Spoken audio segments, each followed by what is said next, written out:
নীলফামারীতে ১.৫ কোটি টাকার সড়ক সংস্কারে ভয়াবহ অনিয়মের অভিযোগ উঠেছে। ৪৮ ঘন্টা না পেরোতেই হাতের টানে কার্পেটিং উঠে আসায় ক্ষুব্ধ এলাকাবাসী। তাদের অভিযোগ, ধুলাবালির ওপর নিম্নমানের সামগ্রী দিয়েই কাজ শেষ করেছে ঠিকাদার। আর ভাঙন ঝুঁকিতে থাকা এই পথ নিয়ে পানি উন্নয়ন বোর্ডের সাফাই যেন শাক দিয়ে মাছ ঢাকার মতোই ব্যাপার।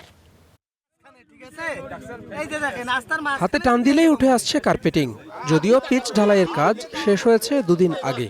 এই চিত্র নীলফামারীর কিশোরগঞ্জ উপজেলার তিস্তা সেচ প্রকল্প সড়কের। স্থানীয়দের অভিযোগ, নিম্নমানের নির্মাণ সামগ্রী দিয়ে দায়সারাভাবে করা হয়েছে কাজ। এই রাস্তাটাতে ময়লার উপরে কিন্তু এই পিচগুলো বিছানো হয়েছে। দুইটা গাড়ি আসছে, আসার সাথে সাথে মাল দমাদম ফালাইতেছে, আর করা ডলা শেষ, এক পেজ দিয়ে করাও শেষ। এই রাস্তা ভাঙলে তো নালা ভাঙিতে আছে, তাহলে আমরা এই জায়গায় কেমন করে বসবাস করে থাকবো? সড়কের দুধারে ইটের রেজিং না থাকায় বর্ষা মৌসুমে সড়কটি ভেঙে চলাচলের অনুপযোগী হয়ে পড়তে পারে বলে আশঙ্কা স্থানীয়দের।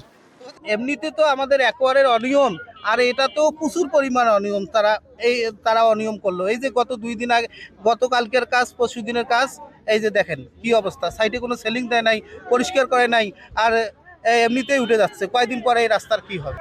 সৈয়দপুর পানি উন্নয়ন বোর্ডের অধীনে কাজটি পায় মেসার্স জামাল হোসেন নামে একটি ঠিকাদারি প্রতিষ্ঠান। এ বিষয়ে যোগাযোগের চেষ্টা করা হলেও কাউকে পাওয়া যায়নি। তবে পানি উন্নয়ন বোর্ড বলছে কাজে অনিয়মের কোনো সুযোগ নেই।